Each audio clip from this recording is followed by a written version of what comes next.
இயேசு சிலுவையை சுமக்க சீமோன் உதவுகிறார். நமது வாழ்க்கையில் நாம் யாரென்றே தெரியாத மனிதர்கள், நம்மோடு உறவாடாத மனிதர்கள், நாம் தினந்தோறும் பார்க்காத மனிதர்கள், இப்படிப்பட்ட மனிதர்களுக்கு நாம் செய்யக்கூடிய உதவி, எங்கோ ஒரு மனிதருக்கு நாம் செய்யக்கூடிய உதவி நிச்சயமாக நாம் தேவையில் இருக்கும் பொழுது ஒரு நாள் ஏதாவது ஒரு வகையில் கடவுள் நமக்கு உதவி செய்வார். அதைத்தான் இயேசுவுக்கு சீமோன் உதவியதை நமக்கு நினைவு கூறுகிறது. ஏன்னா இந்த சீமோனுக்கும் இயேசுவுக்குமான உறவு இல்லை. அதுக்கு முன்பாக அவங்க பார்த்துக்கிட்டாங்களா? அதுவும் இல்லை.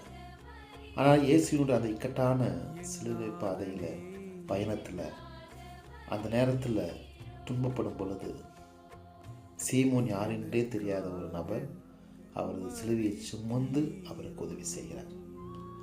நம்முடைய வாழ்க்கையும் இதுதான். நாம் யாருன்னே தெரியாத மனிதர்கள் செய்யக்கூடிய உதவி என்றாலும் ஒரு நாள் நிச்சயமாக நமக்கு தேவையான நேரத்தில் வந்து நிற்கும்.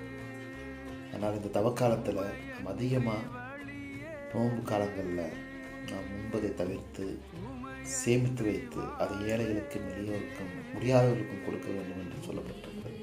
ஆனால் நாம் அப்படி செய்யும் பொழுது நிச்சயமாக நீங்கள் யாரென்றே தெரியாத மனிதர்கள் செய்யக்கூடிய இது போன்ற உதவி என்றாவது ஒரு நாள் உங்களுக்கு நிச்சயமாக பலனளிக்கும்.